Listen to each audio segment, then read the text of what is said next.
Amém, irmão? Você viu que escola agrícola não para, né? Capítulo 5 do livro de Gênesis. Eu quero ler com você dos versículos 1 até o versículo 32. Esse é o livro da genealogia de Adão. No dia em que Deus criou o homem, à semelhança de Deus o fez. Capítulo 5 de Gênesis.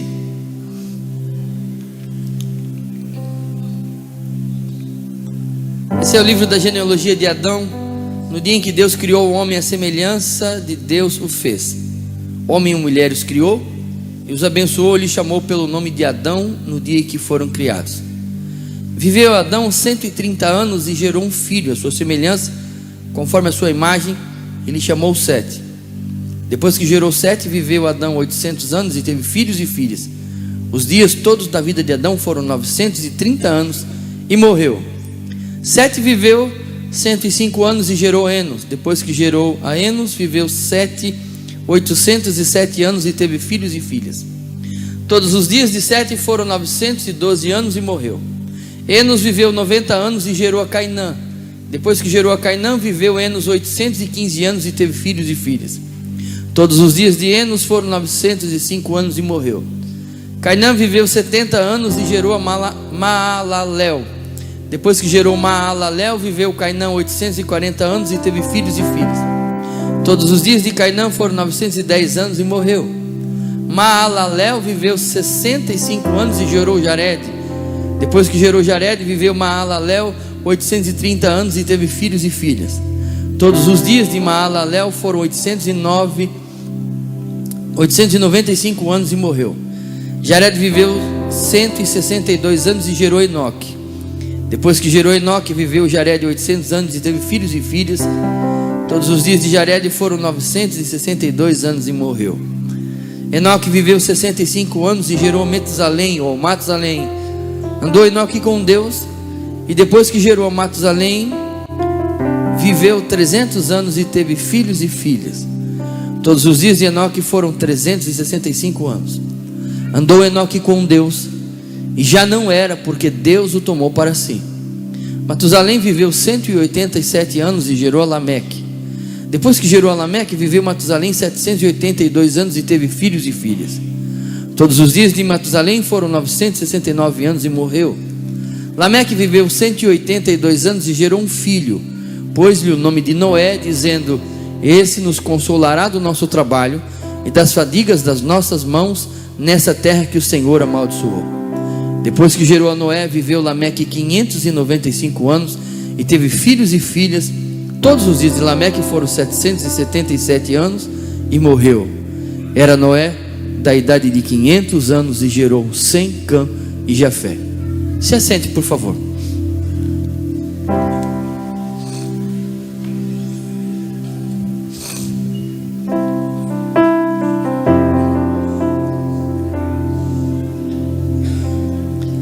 Irmãos, existe um ditado antigo que ele até tem um versículo que serve de base, que diz o seguinte: me diga com quem tu andas e eu direi quem tu és.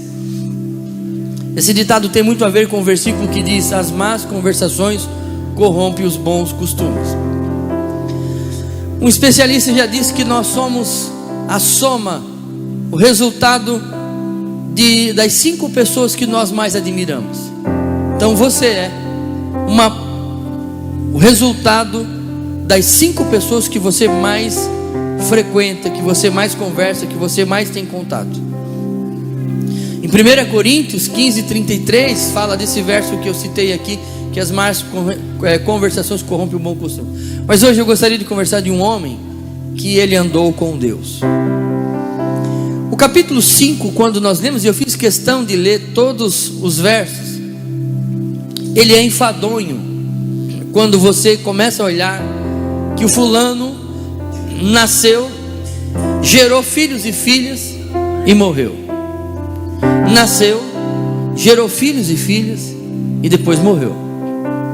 E ele passa todo o capítulo falando de gerações e gerações que nasceram, geraram filhos e filhas e depois morreram. Se você olhar bem a história da nossa vida, é bem assim, não é assim? A gente vem ao mundo, nasce, há uma expectativa no nascimento, depois há uma expectativa em relação aos filhos, e depois há uma expectativa em relação à morte. A nossa vida se resume em nascer, gerar e morrer. E é uma sina, todos nós estamos por força da sociedade destinados a isso, no sentido de que é isso que a sociedade espera de nós, que nós venhamos ao mundo, depois geramos filhos e depois morremos. Mas nesta linhagem, nesse texto, o escritor ele tem que abrir uma pausa, ele tem que abrir um parêntese, irmão Francisco, para contar a história de alguém que foi na contramão da sociedade. Ele precisa abrir um parêntese para mencionar alguém que não seguiu o ciclo normal da vida. Ele precisa abrir parêntese para mostrar alguém que não pode ser medido com o padrão dos outros, porque esta pessoa viveu num outro padrão. Existe uma palavra que nós usamos e nós temos ela como uma palavra muito feia, quando você diz assim, aquela pessoa é um medíocre.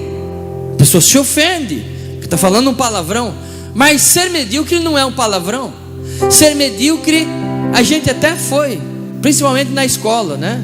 Porque a gente perguntava, quando é que é a média mesmo? A média é 7. Então se eu tirar 7, tá bom, porque eu estou dentro da média. E ser medíocre é estar dentro da média. É você não estar abaixo do padrão da sociedade e também nem se preocupar em estar acima. Eis aqui um homem que não era medíocre. Eis aqui um homem que a sua vida não foi medida pelo padrão da sociedade daquela época. Porque na sociedade daquela época as pessoas eram medidas exatamente desse jeito: nascer, gerar e morrer. E o texto abre parêntese, por quê? Porque quando chega na vez desse homem, quando chega na história desse homem, o escritor sagrado, ele para e diz, aqui tem um homem que fez a diferença. Aqui tem um homem que a história dele não é igual à história de todo mundo. Aqui tem um homem que a história dele não segue o fluxo normal da sociedade. E aí ele para no versículo 22, dizendo assim: e andou Enoque com Deus. Todos eles vieram ao mundo para um ciclo natural da vida, mas um homem veio ao mundo e ele fez a diferença. Ele andou com Deus. Enoque é filho de Jared, pai de Matusalém. Ele é o 7º da geração desde Adão. Desde a saída do jardim já fazia aproximadamente 460 anos, contabilizando a genealogia. Ele viveu aproximadamente há 5.500 anos atrás. E lá naquela época, há 5.000 anos atrás, há 5.000 anos e meio atrás, há 5 milênios atrás, um homem já fez a diferença. Ele andou com Deus. E você diz, pastor, como que alguém pode andar com Deus? Como que alguém pode se aproximar de Deus? Como que alguém pode receber essa alcunha, essa coroação de ser alguém que andou com Deus? Primeiro, para andar com Deus você precisa querer, precisa desejar, você precisa se aproximar de Deus. Mas espera aí, pastor, Deus não faz acepção de pessoa, Deus quer dar salvação a todos. Claro que quer, é fato, está escrito, porque Deus não faz acepção de pessoa, está escrito porque Deus quer que todos cheguem ao conhecimento da verdade para que sejam salvos. Agora, a intimidade com Deus não é uma coisa que Ele dá para qualquer um, a pessoa tem que querer, tem que desejar. Olha o que a Bíblia nos diz em Provérbios 13:32: porque o perverso é abominável ao Senhor, mas com os sinceros o Senhor tem intimidade. Então existe, irmãos, um nível de relacionamento diferenciado. E você não precisa ir muito longe para descobrir isso. Na sua casa tem um pai e uma mãe, ama todos os filhos, mas tem aquele que é mais achegado. Ama todos, mas tem aquele que dorme no seu colo. Ama todos, mas tem aquele que toca na sua alma. Há um nível de relacionamento diferencial. E aquele que é sincero com Deus, esse tem intimidade com Ele. Para você andar com Deus, você precisa querer, você precisa buscar. Não é algo que Deus impõe. Não, isso é algo que você tem. Em 1 Crônicas diz assim: buscai o Senhor e a sua força, buscai a sua face continuamente. No Salmo 27 o salmista disse: quando tu, Senhor, dissesse, buscai o meu rosto, o meu coração disse a ti, o teu rosto, Senhor, buscarei. Então, quanto mais você busca, mais perto de Deus você chega, mais intimidade você tem com Ele. Agora tem um problema. Por que é ruim buscar a Deus? É ruim estar perto de Deus? Não, é muito bom. Você tem a bênção de Deus, tem a presença de Deus. Eu pergunto para você: quem aqui quer um carro velho caindo aos pedaços? Não quero, eu quero um carro novo. Quero um que não dá problema. Quem aqui quer ir para o inferno? Ninguém quer ir para o inferno, todo mundo quer ir para o céu. Se eu perguntar para uma pessoa que está lá: você quer ir para o inferno ou quer ir para o paraíso, viver com Deus? Eu quero ir para o paraíso, eu quero ir para o inferno, fazer o que lá? Sofrer? A questão não está onde eu quero chegar, é o quanto eu estou disposto a pagar o preço para isso. Porque estar em comunhão com Deus, na presença de Deus, é algo maravilhoso. Só que tem um problema, Alessandra. À medida que eu vou me aproximando de Deus, Ele exige que eu renuncie a algumas coisas que às vezes eu estou apegado a elas. Porque está escrito assim, ó: para mim poder viver em intimidade com Deus, eu preciso mudar. Eu preciso mudar, por quê? Para mim andar com Ele, eu preciso fazer a vontade dEle e não a minha. Está escrito, o profeta disse assim, ó: porventura andarão dois juntos se não estiverem de acordo? Não dá, irmão. Por que não dá? Porque para mim me aproximar de Deus e ter comunhão com o Espírito de Deus, para mim ter comunhão com Deus, eu tenho que parar de andar pelos meus próprios caminhos e tenho que andar nos caminhos de Deus. Tenho que parar de fazer a minha própria vontade para fazer a vontade dEle. Tenho que parar de fazer os meus gostos para fazer o gosto de Deus. Tenho que parar de andar pelos meus caminhos, andar pelos meus caminhos. Quando eu me aproximo de Deus, você quer andar comigo? Quero. Só que tem um detalhe: eu não obedeço ordem de homens. Eu não ajusto os meus caminhos para atender os gostos dos homens. Se você quer andar comigo, você vai ter que soltar a direção. As pessoas dizem assim: eu quero ser abençoado por Jesus. Aí você diz: você quer receber Jesus no seu coração? Quero. E nós pregamos às vezes um evangelho distorcido, porque você vai entregar sua vida para Jesus, Ele vai te abençoar, Ele vai conceder os teus desejos mais profundos, Ele vai fazer isso, vai fazer aquilo, mas não é só isso. Aceitar entregar a vida para Jesus é você pegar o carro, e Jesus está assim, ó, eu quero entrar no teu carro aí, ok, o senhor pode entrar no meu carro. Você abre a porta do carona e fala para ele: o senhor pode entrar aqui, senta aqui que eu vou. Ele fazer: não, eu não ando de carona na vida de ninguém.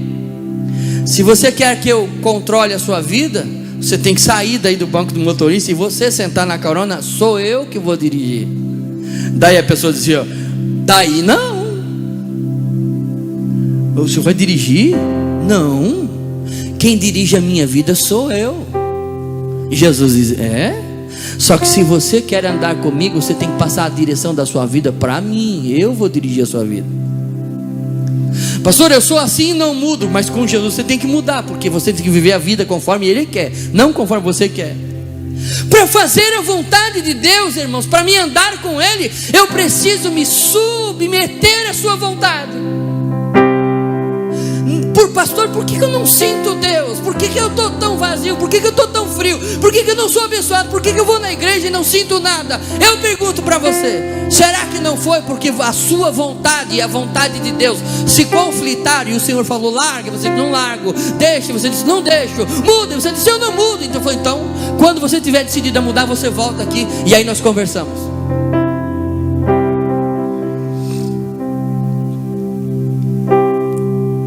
Paulo, quando escreveu a igreja de Roma, disse: não ser desconformado com esse mundo, mas ser transformado pela renovação do vosso entendimento, para que experimenteis qual seja a boa, agradável e perfeita vontade de Deus. O escritor aos Hebreus disse: porque necessitais de paciência, para que depois de haver desfeito a vontade de Deus, possas alcançar a promessa. O que é ser cristão, pastor? Ser cristão é abrir mão da sua vontade e viver a vontade de Deus. Irmãos, tem muitos textos. Quando Pedro escreve a primeira carta, ele diz: para que no tempo que nos resta na carne, não vivais segundo as concupiscências, os desejos do mundo, mas vivam segundo a vontade de Deus. Quando João escreve a sua primeira carta, ele diz: esse mundo está perecendo, essas coisas más e proibidas perecerão com ele, mas todo aquele que perseverar em fazer a vontade de Deus, viverá para sempre. Porquanto qualquer que fizer a vontade de Deus, disse Jesus, esse é meu irmão, esse é minha irmã e esse é a minha mãe. Para ser família de Jesus, precisa estar disposto a fazer a vontade de Deus. Deixa eu fazer uma pergunta para você. Você está fazendo a vontade de Deus? Eu estou fazendo a vontade de Deus? Nós estamos fazendo a vontade de Deus. Ah, é, pastor? Qual é a vontade de Deus? Que eu não sei, você não sabe? Vou dizer só 3 então, porque até por uma questão de tempo, só vou mostrar 3 para você. Primeiro, a primeira vontade explícita de Deus nas Escrituras é a santificação. Quando Paulo escreveu a primeira carta aos irmãos da Tessalônica, ele disse: porque essa é a vontade de Deus, a vossa santificação, e que vos abstenhais da fornicação ou qualquer pecado sexual. Então, primeira vontade de Deus para a minha e a sua vida é ser santo. Irmãos, aqui não tem abertura para viver uma vida de qualquer maneira, dizendo: bom, eu estou vivendo assim porque Deus perdoa mesmo. Não tem esse espaço. Para ser cristão precisa buscar a santificação. Santificação não é um milagre que é operado instantaneamente. Santificação é um processo que só acaba quando você dá o último suspiro. E não existe expert, não existe especialista. Desde o dia que você entregou a vida para Jesus, o Espírito de Deus está operando em você o processo da santificação. É a cada dia renunciando o velho homem, é cada dia controlando as palavras, é a cada dia pedindo misericórdia, é todos os dias controlando para não mentir, para não se irar. E quando faz errado ainda vai lá e pede perdão. A vida do cristão é uma vida de santidade com acidentes para o pecado, mas não é uma vida de pecado com momentos de santidade. O pecado faz parte da vida do cristão como um acidente de percurso, que ele se arrepende e chora por isso. Primeira vontade de Deus para a nossa vida, irmãos. Sem santificação Deus não opera no meio da igreja. Pode inventar o que quiser. De fato, até acho que a gente tem que apagar a luz mesmo e botar uma fumaça, porque às vezes falta alguma coisa.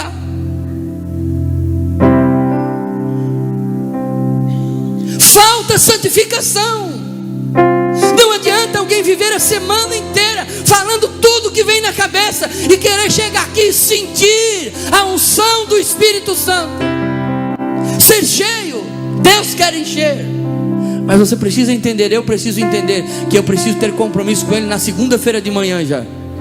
Quando termina o culto, você sai daqui, você já tem que estar assumindo compromisso. Deus, eu quero viver, eu quero cumprir a Tua palavra, eu quero obedecer a Tua palavra. Se eu falhar, me perdoa, mas eu estou decidido a fazer a Tua vontade e a Tua palavra, que eu seja santo. Deus quer que você seja santo. O que é ser santo? É ser separado. A palavra no hebraico para santidade é aquele que vira de costas para o pecado e anda em direção a alguém, e esse alguém é Deus. Ou seja, é se converter. O que é se converter? É você virar a posição. Você estava indo para o inferno, para as vontades e os prazeres da carne, mas agora você vira e diz: eu quero é Deus, eu quero é santidade, eu quero é verdade, eu quero é honestidade, eu quero é domínio próprio, eu quero é amor, eu quero é paz, eu quero é graça. Eu sou um crente em Jesus e isso muda tudo em mim. Santificação. Ô irmão, é sério. Obreiros, por que a gente esquece desses textos? A Bíblia diz assim, nós devemos buscar a paz com todos e a santificação, sem a qual ninguém verá o Senhor. Olha, pode vir o gigante dizer para você qualquer outra coisa, mas eu estou dizendo o que está escrito aqui, não é palavra minha, não é palavra de nenhum obreiro, é palavra de Deus. Buscai a paz com todos e a santificação, sem a qual ninguém verá o Senhor. Você foi chamado para ser santo, santo no seu jeito de olhar, santo no seu jeito de falar. Não pode ter espaço na sua mente para perversidade, não pode ter espaço na sua conversação para nenhum tipo de pecado. Você é contra o pecado, porque você nasceu de novo, a sua alma foi redimida, foi lavada, e você não pode se sujar novamente. Segundo a vontade de Deus para a nossa vida, Pedro escreveu sobre ela dizendo: porque assim é a vontade de Deus, que fazendo o bem tapeis a boca à ignorância dos homens insensatos. A segunda vontade de Deus expressa, clara, é que nós façamos o bem. Isso é claro, é nítido, é irrevogável. Não há espaço para fazer o mal para ninguém. A vontade de Deus é que você faça o bem. A oportunidade de fazer o bem vem à nossa mão todos os dias. Pastor, eu não tenho como. Estava conversando com os idosos agora no encontro da tarde. Irmão, você pode fazer o bem diariamente das mais variadas formas. Só você pegar o telefone assim, ó fulano, paz do Senhor Jesus. E a pessoa responde: paz do Senhor, só estou te ligando para te dizer uma coisa: Jesus te ama e eu também te amo. Você já está fazendo bem. Quando você passa na rua, no trabalho, quando você chega em algum lugar, você olha para a pessoa e diz para ela: bom dia, na paz do Senhor, Jesus te ama e eu também te amo. Você já está fazendo bem.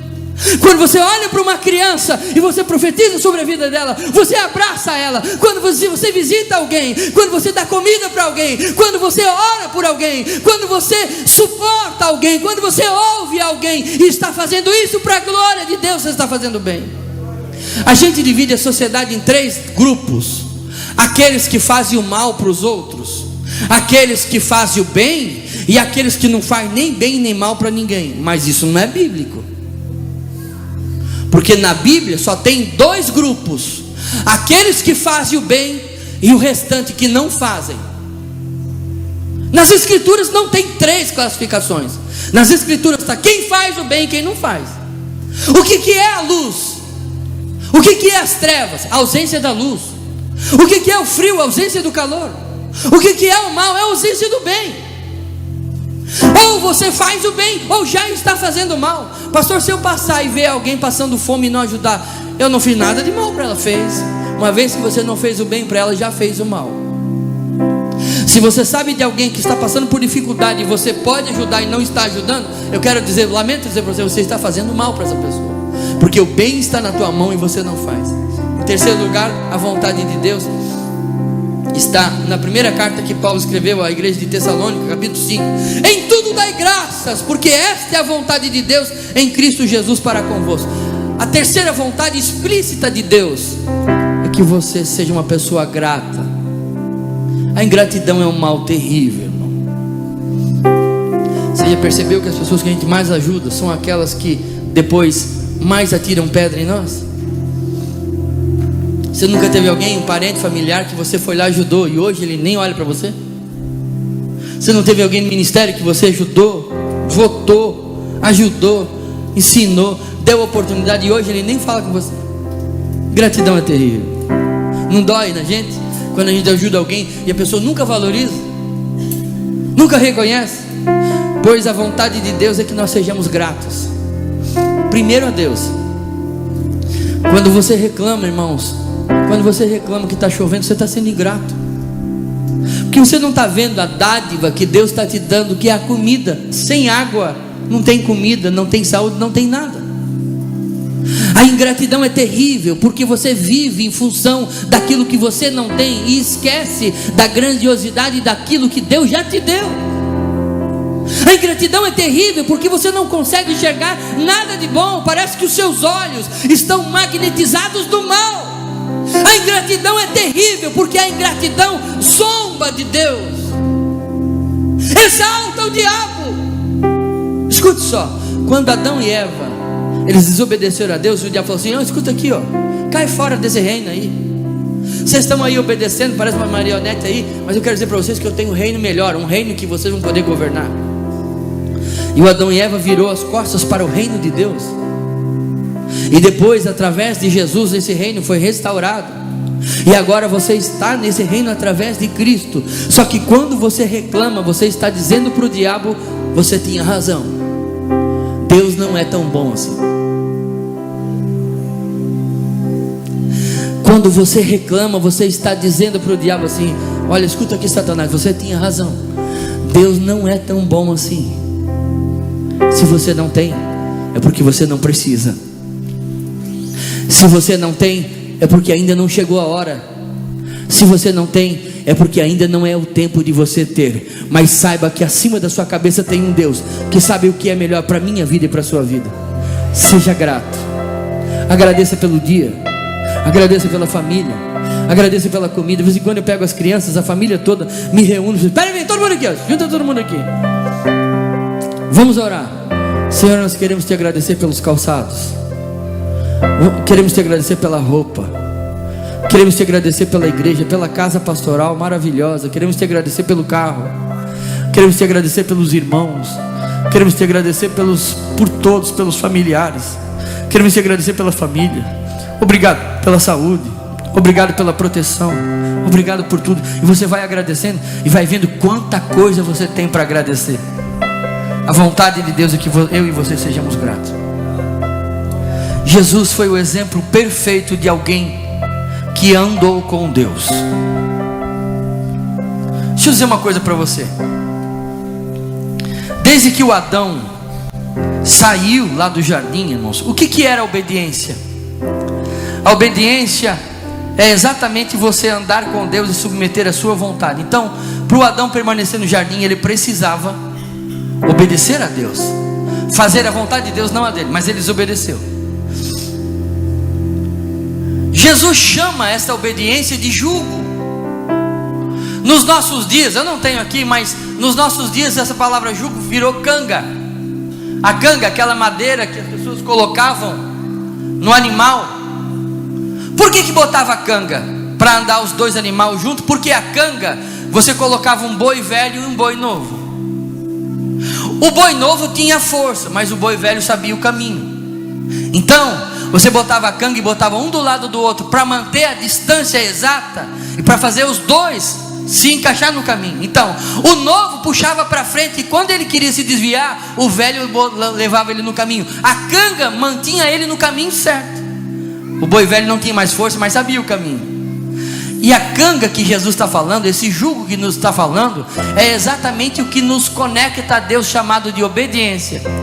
Quando Adão e Eva pecaram, eles pegaram aquele jugo que unia eles a Deus, aquela obediência, e deixaram de lado assim, e falaram: daqui para frente a gente vai fazer do nosso jeito.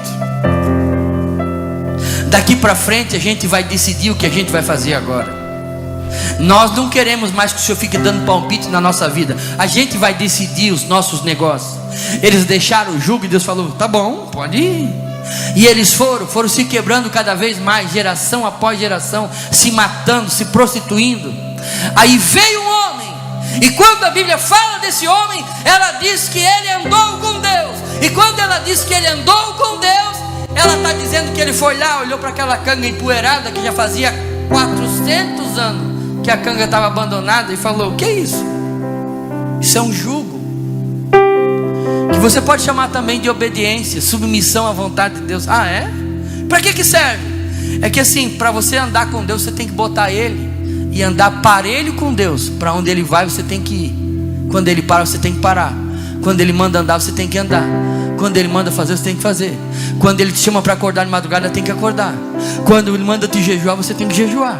Quando Ele manda ofertar, você deve ofertar. Quando Ele manda você guardar, você deve guardar. Mas seja lá o que Ele disser, se você botar esse jugo, você tem que fazer.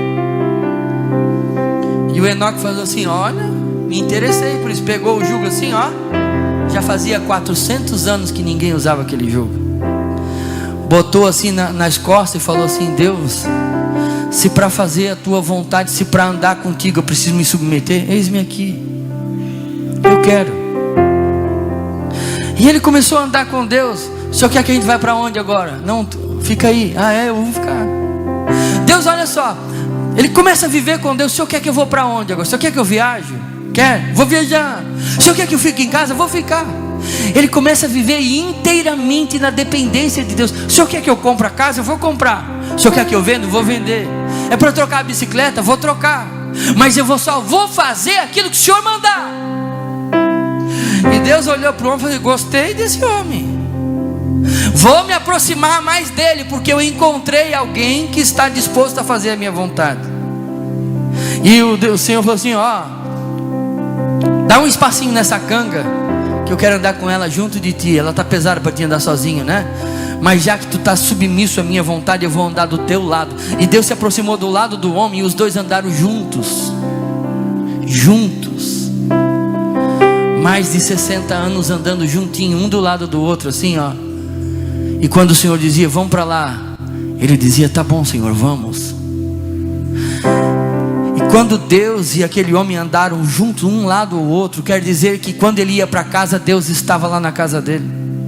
Quantas vezes aquele homem almoçou junto com Deus, tomou café junto com Deus? Senhor, vamos tomar café junto, vamos almoçar junto, já que nós não podemos se afastar agora, porque estamos ligados pela obediência, pelo jugo da obediência. Vamos tomar café junto. E Enoque e Deus tomava café junto, almoçava junto, dormia junto, vivia junto. Eles estavam ali. O Enoque botava a cadeira e disse: Senhor, o senhor senta aqui do meu lado, porque eu quero falar contigo mais de perto. Mas chegou um dia que Deus disse para Enoque assim: ó, Enoque, tá muito bom viver contigo, Enoque. Andar lado a lado contigo é muito bom. Muito bom, muito bom. Eu tenho gostado muito de almoçar contigo na tua casa, Enoque. Eu tenho gostado muito de tomar café contigo na tua casa, Enoque. Até hoje eu tenho visitado a tua casa todos os dias. Estou contigo andando lado a lado. Mas agora eu quero te fazer um convite. Até hoje tu tens convidado eu para entrar na tua casa, só que agora eu quero te convidar para ti entrar na minha casa. Até hoje é tu que tem aberto a porta da tua casa para mim entrar, mas hoje eu quero abrir a porta da minha casa para ti entrar. E eu vou fazer a ceia, eu vou fazer o alimento, eu vou preparar a mesa. E aquele homem que andou com Deus, Deus disse: vem para cá, vem para cá. A tua companhia é muito boa, a tua submissão é muito agradável. Vem para cá que eu tenho um lugar aqui reservado para ti. Eu quero que tu venha morar comigo. E ao invés de Enoque abrir a porta da casa dele para Deus entrar, Deus abriu a porta do céu e convidou Enoque para entrar. E o autor diz que no meio de uma geração que nascia, gerava e morria, o homem foi chamado para viver com Deus por causa da sua obediência. Fique de pé, por favor. Enoque sumiu, desapareceu. Deve estar até agora ceando. A festa lá em cima é formidável. Quem veio depois dele? Metusalém. Alguns escritores judaicos dizem que a descendência de Enoque foi, o poder de Enoque, o legado de Enoque sobre Matusalém foi tão forte que Matusalém evangelizou até o último momento, chegando em Noé, porque eles eram contemporâneos. Enoque era contemporâneo ainda de Adão. Ele chegou até Noé, e quando ele estava prestes a entrar na arca, Matusalém faleceu, o filho de Enoque. 969 anos, é isso, né? 969 anos. Quando ele ia entrar na arca, ele partiu para a eternidade. Mas os escritos rabínicos dizem que ele evangelizava naquele período. Ele falava desse dilúvio que haveria de acontecer. Sabe o que é interessante? Porque o nome que Enoque deu para o filho era profético. O nome dele tem dois significados. Um dele, aquele que lança o dardo, ou seja, aquele que alcança lá na frente. Mas existe uma outra vertente que ela trabalha essa questão do nome desse homem de uma forma incrível. Metusalém, homem de javelina, ou ainda, sua morte trará juízo. Ou seja, quando Enoque estava dando o nome para o filho, inspirado por Deus, ele estava declarando que o filho morreria e o juízo de Deus viria sobre a terra. E exatamente como ele profetiza na vida do filho, aconteceu. Quando Enoque morreu, depois do dilúvio, a canga foi levada de lado, deixada de lado. Os homens voltaram a fazer a sua vontade e ninguém mais obedecia a Deus. O caos se instaurou a tal ponto que a Bíblia chega a dizer que naqueles dias não havia paz nem para quem entrava nem quem saía da cidade. Períodos que passaram que Deus não falava mais no meio do povo. Passaram-se os anos, muitos anos. E Paulo escreveu dizendo que, vindo a plenitude dos tempos, Deus enviou Jesus. E quando Jesus veio à terra, a canga estava lá, empoeirada, abandonada há muitos anos. Reis e sacerdotes jogaram ela de lado. Homens de todas as nações jogaram ela de lado. Só que quando Jesus veio ao mundo, ele foi lá, pegou aquela canga de novo que estava abandonada assim, e botou aqui, e ele disse assim, eu não vim aqui para fazer a minha vontade, mas eu vim fazer a vontade do meu Pai que me enviou. Ele falou assim, olha quantas vezes Jesus fala, aqui, quando ele está lá no Gólgota, indo para o Gólgota, quando ele está lá no Getsemane, e ele está orando, e ele tem a revelação completa do sofrimento que ele haveria de passar. Ele está carregando esse jugo e o diabo tenta ele. Quem sabe o diabo deve soprado no ouvido de Jesus, tu não vai suportar, é muito sofrimento.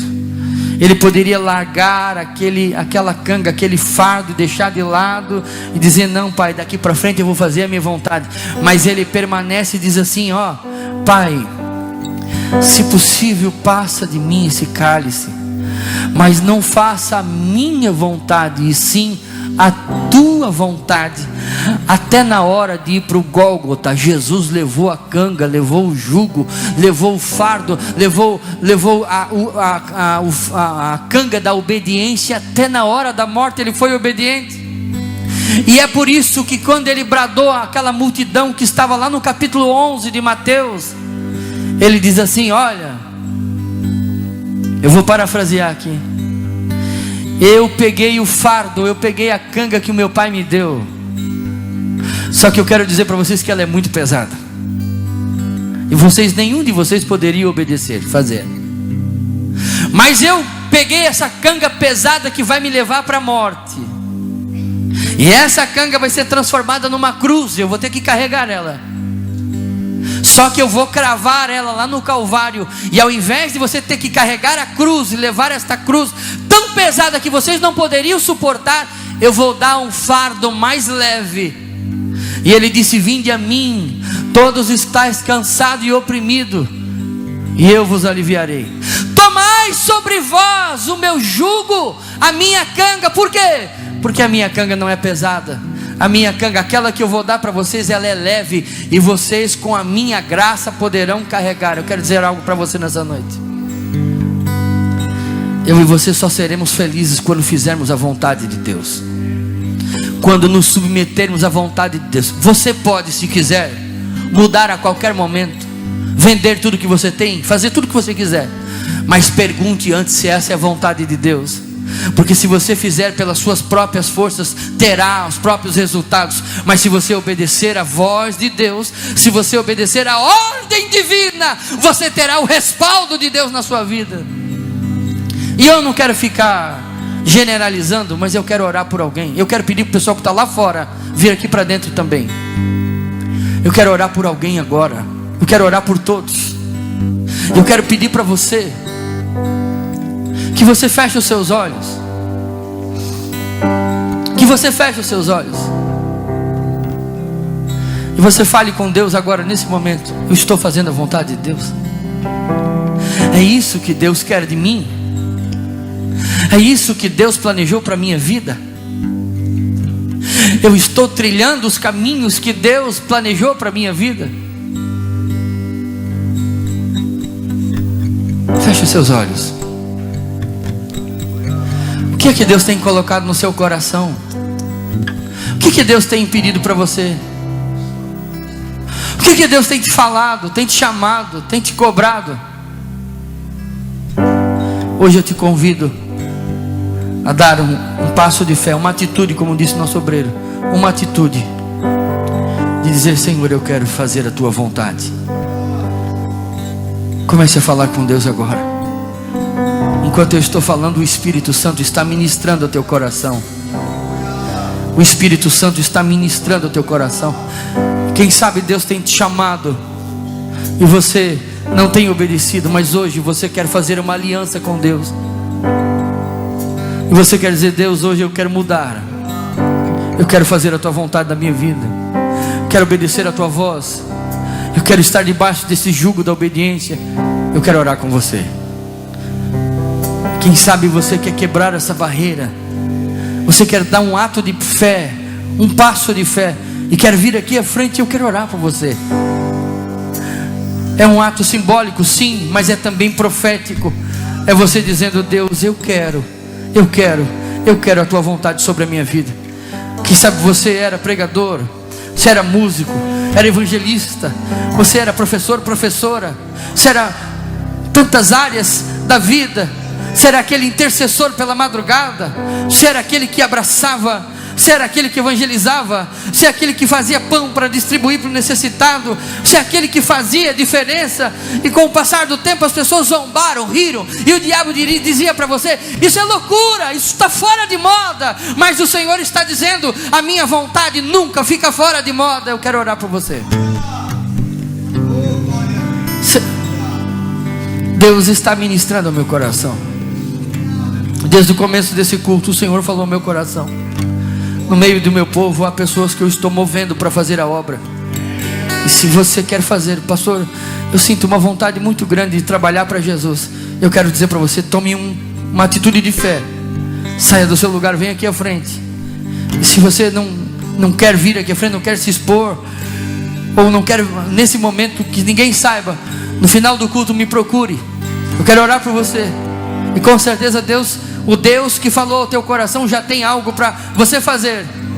Mas faça a vontade de Deus na sua vida. Faça a vontade de Deus na sua vida. Faça a vontade de Deus na sua vida. Faça a vontade de Deus na sua vida. Faça a vontade de Deus na sua vida. Aleluia. Aleluia. Jesus está aqui. Está operando em nosso meio. Está dizendo para você: faça a minha vontade. Ela será melhor do que a sua. Ela será melhor que a sua.